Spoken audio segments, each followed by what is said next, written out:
in my view, if I were him, in fact, I would completely go home and retire. If you are Chebukati? If I were Chebukati, I would run away, completely run away. Because that is David Chiri. He is the one who should be in the docks. Because he's in charge of this ministry. They are settled for somebody. Yeah. Okay? Now the results were disastrous. You say really the results were disastrous. The president called him a hero, remember? Look at, that is President Ruto's standard. Yes. Because so far he has not been associated with success. What gives him the idea that he can do as he wishes? This is not his personal house, this is not so going. I think the president needs to stop being simplistic. Is there a vacuum post Raila? Play one clip where Ruto has spoken truthfully. If it's Thursday, you know it's Philip Kisia Unscripted right here on Herman Manyora's YouTube channel. My name is Jadiel Kabiro. These conversations happen for the benefit of this country. Conversations I hope our political leaders will listen to and help them in making better policy decisions and informed political moves. Our conversation for today starts on a sad note. 6 people died last week in Embakasi, 280 injured, housing, businesses, vehicles, all destroyed because of negligence. We're going to talk about that. Also, we'll talk about Wafula Chebukati, former IEBC chairperson. Yes, we're back talking about him once again because Raila is accusing the government of allegedly plotting to put him as the Chief Justice of this republic before 2027 polls. All this in today's conversations. Is the 8th day of February. The year is 2024. Welcome. I'm here with Philip Kisia, former Nairobi Town Clerk, leadership and governance expert, ex-KICC CEO, man with many titles. But how are you doing today, sir? Well, Jed, I'm okay. Happy to be breathing. Yeah. I think that's what the most important thing. Yeah. I think I'm could be catching a cold, but otherwise I'm doing fine. You're doing. I'm in top spirits. Anything new in your life? Anything you'd like to share with Kenyans today? Well, I think it's been a sad week, but on a positive note, my little son, Ethan Philip, who is turning 14 next week, was appointed the ambassador for youth for the city of Odessa in Ukraine. Oh. So being appointed as an ambassador at that age and, to represent a country that is going through some turmoil, it's weighty, but it's exciting. So we're happy for him and we look forward for the best. Congratulations to your son, Ethan. And congratulations to you. It means you're doing something right somewhere. Well, this is one of the things that we need to bequeath our youth. We need to prepare them for the future. We need to inculcate values that mean something, positive values. Otherwise, we'll be leaving a nation to people who will be worse than we are. So we better take corrective steps now as we move forward so that we can salvage this country from whatever is left. Now, speaking of correct steps, President William Ruto ordering the sacking of officials that have been accused of negligence. When you look at this Embakasi fire explosion, and people are asking, is it too late? 6 people dead, 280 injured, businesses, housing, vehicles destroyed because of negligence. You listened to the president over the weekend saying these people must go home and actions should be taken. How do you assess his stance on this?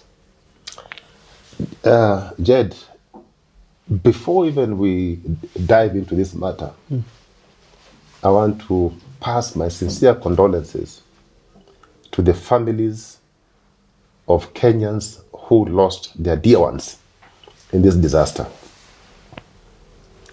Losing a beloved member of the family because of something that would be avoided is most unfortunate.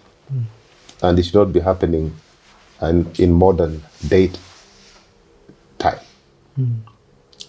So it's unfortunate that we've lost their lives. And I say, pole to the people of Embakasi, pole to the people who've lost the beloved members of family. The massive destruction of property that running into billions of shillings. People have been displaced. Children probably will miss school. And hundreds of people are injured. recuperating in hospital. Yes. It's a sad moment for us. But I think, again, this is where I say that choices have consequences. Because why is this happening? Why should such an incident that should not be happening anyway happen? I can only think of one thing: poor and bad leadership. Okay? And Kenyans need to stop and think critically what type of people they elect into offices. Because failing to participate in an election will have an end result. You'll have somebody who you do not believe in. Okay? So again, being a passive participator or completely refusing to participate also has consequences. I don't know if they've seen this video that has gone viral about Hitler and how, during the Nazi time, we had about 18,000 churches. 3,000 of them supported Hitler. 3,000 of them were against Hitler. And 12,000 never participated in the election process. Look for that video and play it for a minute. I think it's about a minute and a quarter. Okay. 18,000 churches that were in existence during Nazi Germany's reign. 18,000 churches in Germany. And 3,000 churches were for Hitler. 3,000 churches were against Hitler. 12,000 churches, we don't want to get involved. Because of their indifference, you want to know what happened? The moment Hitler became in power, he took the 3,000 churches that stood against him and he killed them. Now, you see, in this video, the preachers talk about certain things that we need to stand for when you're still alive. And that is why I am spending my time, and other Kenyans are spending their time, to tell Kenyans that it is important to make the right decisions in life. This preacher talks about you must stand up and speak on what is wrong. He's talking about you making a difference in life. He is encouraging us not to be passive participators. He's encouraging us to be courageous and stand for what we believe in. And he said, rise when you still have the energy in you. Because there'll come a time when you have no energy and you'll not be able to arise. So, what has happened, when I look at this incident, the disaster that took place in Embakasi, it boils down, as I said earlier on, to bad and poor leadership. From the top? People who are irresponsible, people who are completely corrupt, people who should not even be holding public office, because they are in public office not to serve. If you look at the institutions that are mandated to deal with this issue, disaster management preparedness, we have NEMA. NEMA operates under Cap 387, Constitution of Kenya. What is NEMA's key mandate? NEMA's key mandate is to supervise and coordinate all environmental matters. Correct? Yeah. The key functions of NEMA include, among others, knowledge, passing knowledge, impacting knowledge about the environment, the people of Kenya, water management, disaster risk reduction. Okay. So this particular issue falls under disaster risk reduction. Then we have City Council of Nairobi, which has a mandate under Physical Planning Act to approve any development in the county of Nairobi. Okay. So where was Nairobi County when this construction took place? Because we have people up to the ward level. We have ward managers. We have all the staff at that ward level. Yeah. Where were they when this particular gas station was whatever it was? Yeah. Where were they when it was being constructed? and even running and operating.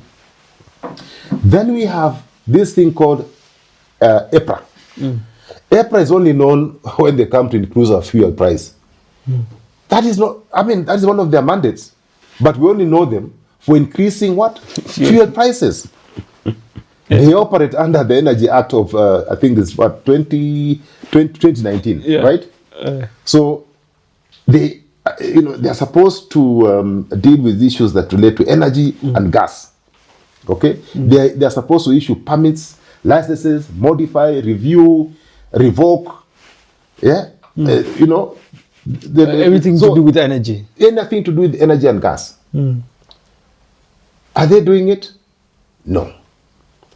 But they focus on only one item, increasing the fuel prices, and once in a while, reduce it. They say they have reduced, they reduced by a few coins. So I think we are living in a very bad space. We are living in an era where we have people in leadership who should never be holding office.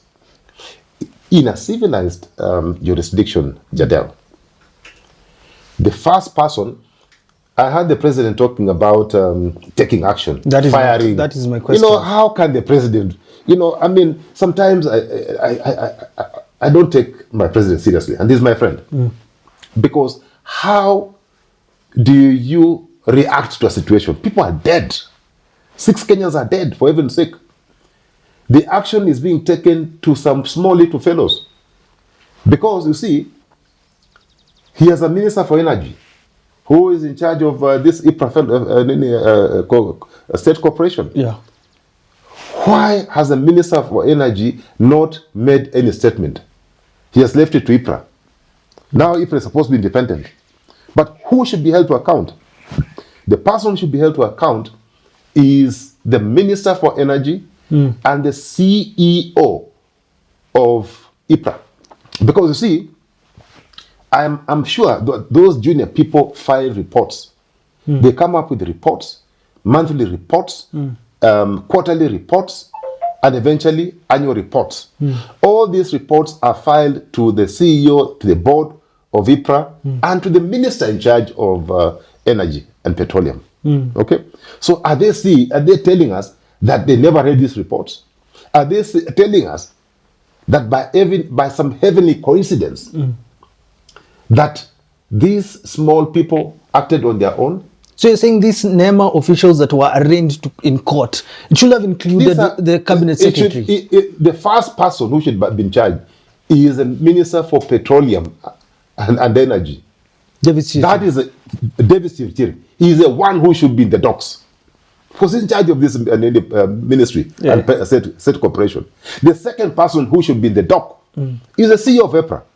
Why are they Why are they just picking on small little people? And eventually, I'm telling you, Jed, this is what going to happen. These fellows will be released for lack of evidence or something like that. You know what happens in this country? The people are arraigned in court. There's some excitement. First of all, you arraign the wrong people in court. Small little people who have no, who should not be held accountable in the first place. Then, of course, there'll be no evidence. They'll be released, and some funny stuff will happen. I would have expected by now my governor, my friend, Johnson Arthur Sakaja, to take action, to tell us that this is the action I've taken against officers who failed to do their duty. But just in case these officers had filed a report to him and they had not read it, then he should also offer himself to resign. The governor has ordered all gas plants operating near residential areas that is being reactive. How are they built in the first place? And we have structured within the counties, right from the ward. We have all the structures. In fact, I would go further and ask, where was NIS? Because these fellows are all over this country. This is a potential disaster for this country. And if such a thing can slip through, what else cannot slip through? Because it's about intelligence. Does this mean that they need to report such things? Are they saying that they only report about Raila and other politicians, they waste time monitoring us on phone, what you're speaking, what you're talking. They need to do serious stuff for this country. In any event, we have allocated billions of shillings to these institutions. Yet they are failing Kenyans. I think we need to hold them and take them to account. What do you make, though, of Raila's call for the government to compensate these victims with 500,000 shillings? Is it practicable? Because you look at Johnson Sakaja, who has offered them 280,000 shillings. Is this the way to move forward after such a crisis? Number one, Jed, you cannot compensate somebody who's dead. That is the first thing. Because how will he benefit from those proceeds? Yeah. How will he benefit? How will she benefit?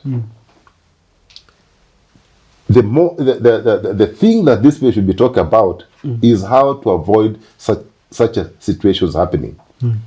That we should not lose life through such carelessness. Okay? But so there is no amount of money that can compensate a dead person.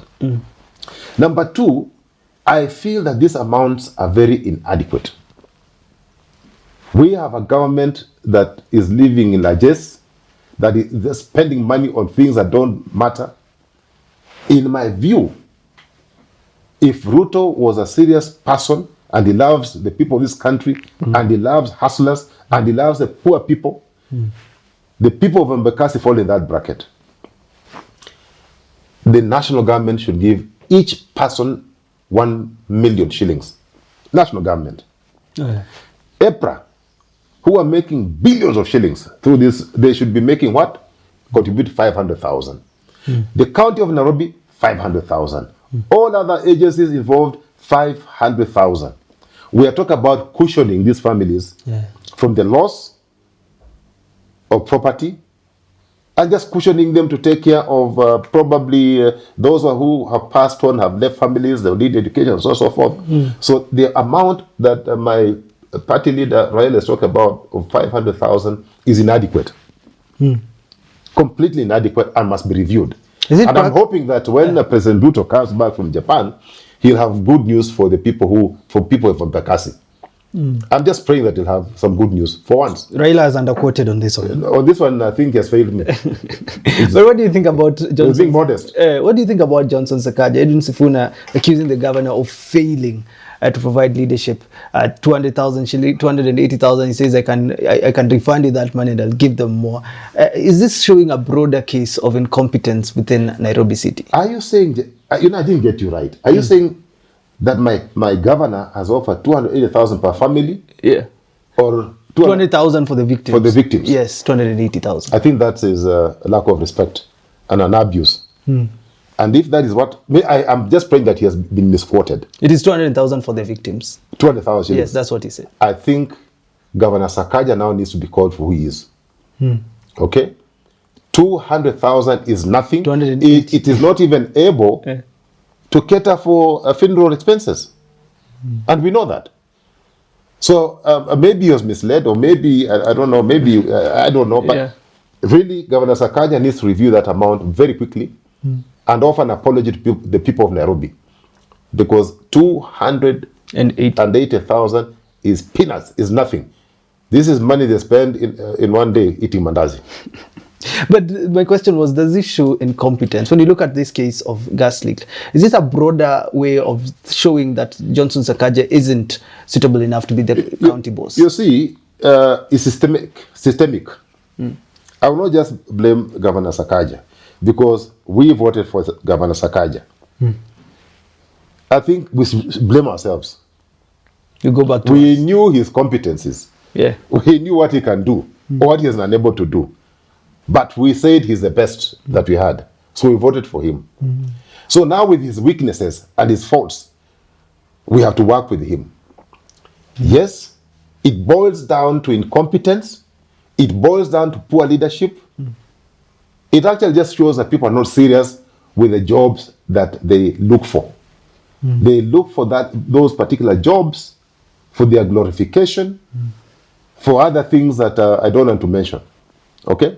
So, and then again, the other thing, Jadiel, I smell corruption. Because how can such a plant, how can such an outfit operate in a residential area, and all the agencies we have that consume billions of shillings of public money have not seen, they have not taken action, they have kept quiet. It boils down to corruption. First is inefficiency, incompetence, then of course corruption. There are people who saw this thing. There are people, because we are told they even applied at some point. Yeah. Now, if these people applied, Jed, at some point, they should not just have been stopped. It should have followed. There should have been communication to all other agencies. They share information, intelligence, and say, you know what, we have stopped this guy from putting up this particular structure. Okay? So, can we collaborate and ensure that it never comes up? The other thing, of course, and again, we must take responsibility. We live in a community. Where are the residential associations? I used to be a chairman of a residential association many years back. Yeah. I was the founder of KARA, Kenya Alliance of Residents Association. I'm the founder chairman. Yeah. Okay? Where are these associations? Because they also need to take responsibility. Okay. And report, document. But I can tell you most likely that the residents documented. I can tell you the other day on Convent Drive, a guy was trying to put up a gas station. In the first place, how can we even entertain such nonsense? How can we think next to residential homes? Some character made an attempt. How can even City Hall entertain such a request? It should be a no from the word go. Not even looking at the paper. They should not even grant them an opportunity. It's a waste of time. But if residents of Convent Drive and Lavington had not raised issues and filed petitions, that gas station would have been built next to homes. Okay. A gas station. Leave alone traffic management, because Convent Drive is a very small road. I think Convent Road is, it's a one-way. It's probably not more than 12 feet.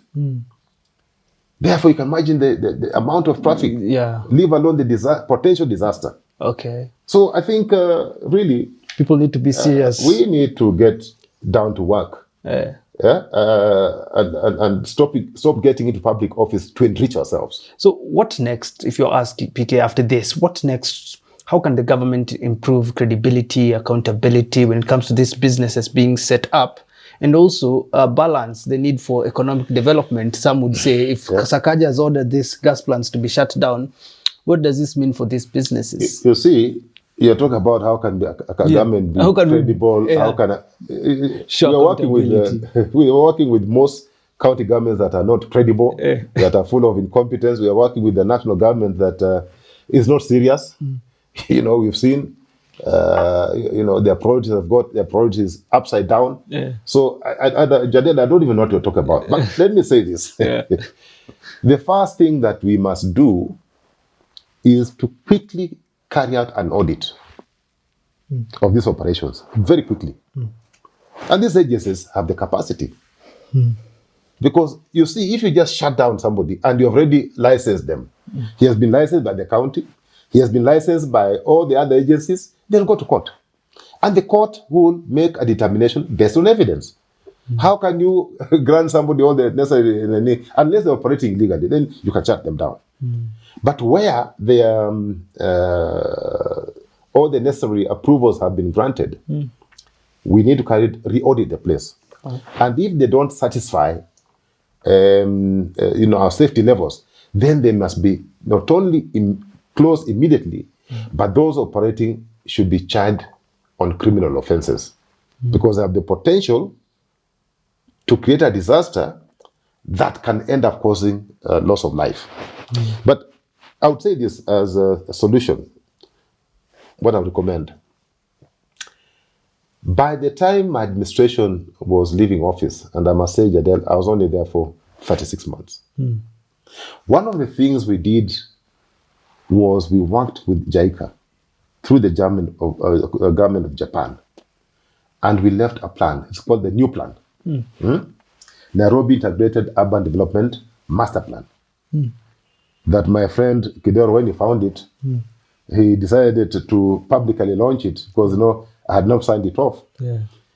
It's a beautiful plan because it captures the aspirations of the people of Nairobi. It exactly defines how this city should develop from 2014 for the next 25 years. The only thing that those people who came after me, and Evans must give him credit for launching it, but it ended up with a launch, like most projects in Kenya do. They end up with the launches, these fake launches. We had a requirement that after doing this grand master plan for Nairobi, we were required to do spatial plans, which are area specific, very detailed plans. This master plan, of course, captured the views of majority of Nairobians. But now the spatial plans were specific to that area. Get detailed plans and document. That has not been done. So we need to do it. Okay. But even in the interim, we just need to do and to follow what has been set up in the new plan. The other thing, that we need to do is to empower the communities. We need to reintroduce community policing that my association, Nairobi Central Business District Association, started in the year 2000, where the police and the communities came together and they were working and they were formulating strategies to ensure that that there was safety and security in all those defined areas. Okay. Residential associations also need to be empowered by Governor Sakaja.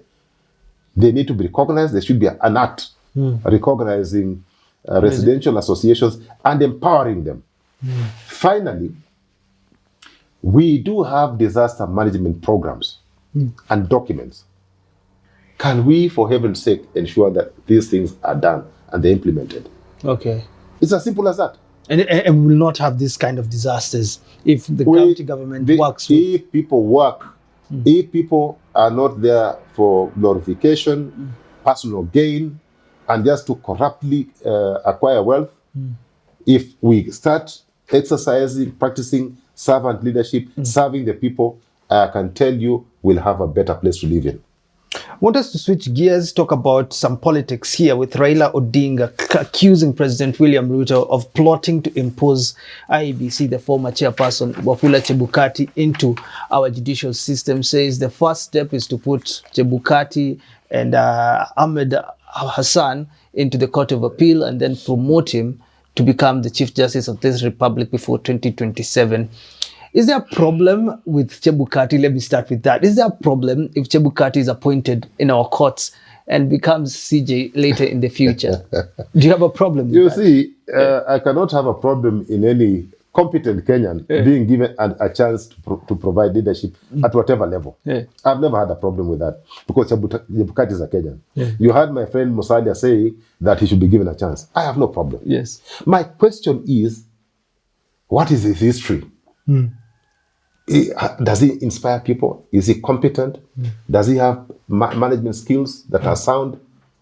If you look at Chebukati's history, and he's my friend and my neighbor in the village, just look at his history.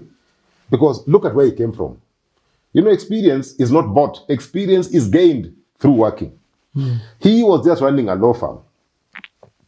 I don't know how successful that law firm was, but he was running a law firm, okay?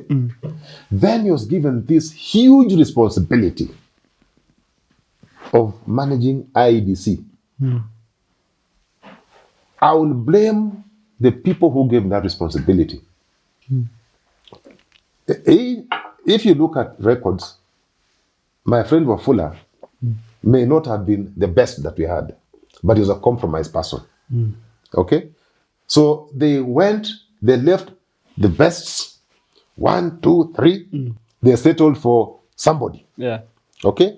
Now the results were disastrous. You say really the results were disastrous? The president called him a hero, remember? Look at,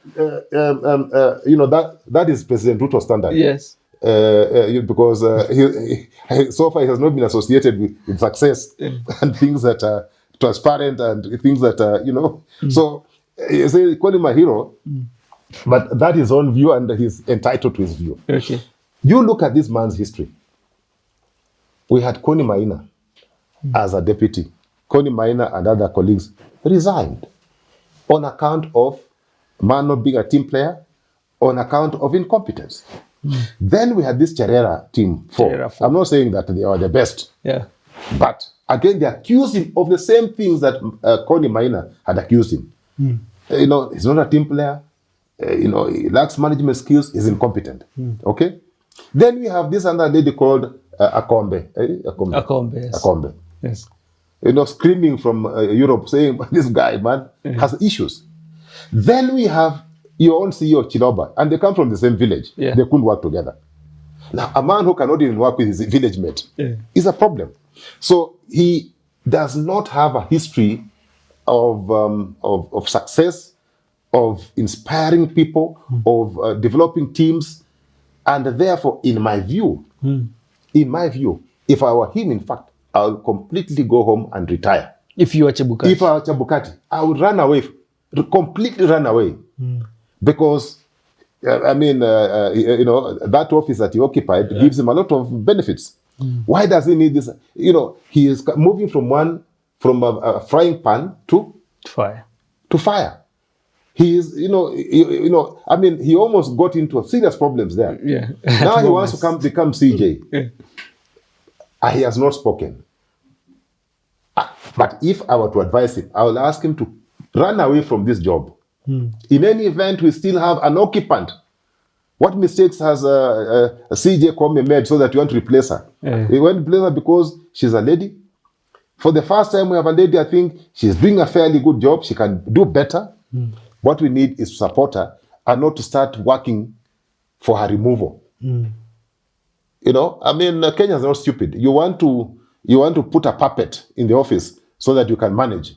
Will not allow you to do that. What potential conflicts would arise if this were to happen? You see Chebukati being sworn in as a judge at the High Court. And you look at the public perception about the Chebukati post-2022 elections. What are the potential conflicts to arise? I can see disaster. Because a majority of Kenyans will not accept. A majority of Kenyans don't believe in him. A majority of Kenyans don't have confidence in him. So you can imagine if people you are serving have no confidence in you. I don't even know that his own peers respect him. His own peers within the legal fraternity. I don't know. So I see a situation where he'll have a problem with his own peers. Okay? Because probably he's not properly grounded. I see him having a serious problem with the Kenyan society. I see him having more problems with the political class. Yeah. If I were him, I would run away from this job. It is not a job that he wants to do. He is over 60 now. Whatever God was very gracious to him and allowed him 6 years to serve there. He left with a few eggs on his face. Let him not now go to a place where he lived with the rotten eggs on his face. But you listen to Raila, he says the judiciary has been compromised. He says after that meeting with CJ Koome together with Ruto, it seems like this judiciary has been compromised. Would you agree with him that we need to look into the judiciary, probably mistrust the decisions that come from there because Koome met Ruto? I would say, and here I think my party leader will allow me to disagree with him. Yeah. I think the judiciary, and I've said it before, it is one of the arms of government that has made an effort to reform. We still have a long way to go. But as Kenyans, we are duty bound to help the judiciary continuously reform by criticizing where they go wrong, but at the same time encouraging them to do the right thing when they do the right thing. So I don't think that my party leader is right to say that the judiciary has been compromised. The judiciary acts from evidence. If you have a matter, and then a judge cannot say, okay, a judge may even know that Jadiel is one who attempted to remove my throat, to send me hiyo mali yengine ya tatu. Mambo ya tatu. Okay? But if you don't provide the evidence to say that this is evidence, the judge is constrained. How can he make a ruling without facts, without evidence? So I think, in my view, the judiciary has been very, very, has made sound rulings. Yeah. Of course, there are few maybe where we've had issues with them. But to a large extent, I think the judiciary has done a good job, and we need to continue supporting them. Yes, there are those rotten apples. Let us make an effort to remove those rotten apples from the judiciary. But the judiciary, as it stands, needs to be supported. In fact, where we need a spotlight is none other than the executive. Inefficiency, corruption, ineptness, anything negative you can think about is found in the executive. We need a spotlight there. In fact, that's why there's a spotlight. If I was to rate the executive, I'll give them a D+. D+, straight. How would you? I will rate the judiciary at B plain. Based on what? B+. D+ based on what? Based on what they're supposed to, based on their functions. These are the functions, and this is the performance. These are their responsibilities. This is what they have done. Okay. So it's a simple grading system, and we can get into details. Maybe on another show. Details if you want us to. But I'm telling you, particularly this executive scores a D+. And I'm just being a little bit kind to them. But it's an E. But anyway, for now, let's give them a D+. The judiciary stands at a B plane. We'll talk about these performances, by the way, later in the future. But what is your advice for Ruto? You've said Chebukati would be jumping from a frying pan into fire if he takes this job. If this is what could be happening, what's your advice for Ruto if he's considering this? Let me tell you, if I were Ruto, he's poking his hands and nose everywhere. He should avoid trying to place people who he can remotely control. He should stop. He has no business deciding who becomes the CJ of this country. We have a constitution that guides us on how to select a CJ. Okay? What business does he have to tell us or to try and force us to accept his choice of a CJ? But these are just suggestions. No, we don't want the suggestions. He has a job to do. He has not done it very well. Let him focus on doing his job. Let him not bother with who becomes the CJ. How does it benefit him? He should tell us. I'm saying this. Why is he hell-bent on trying even to recommend somebody? And there are so many people qualified to be a CJ, Chief Justice. If you want somebody from Western Province, okay, I'm not an advocate. But I can give him names. There are many people. Clean, effective, efficient, highly qualified. Moses Wetangula. Many people from Western Kenya. How would you advise now the Chief Justice to act on these allegations? Because there's public trust. We cannot tell whether we should trust the judiciary. And now we're thinking that there's a lot of political influence when it comes to her house. How should he deal with this? These allegations that come from Azimio and Kenya Kwanza? You see, those are just mere allegations. The CJ must remain firm and abide by the Constitution. Okay? He must make rulings together with her colleagues that are sound and grounded on law. Let him just abide by the Constitution. Okay? And every ruling that comes out of there should be seen to be independent and fair.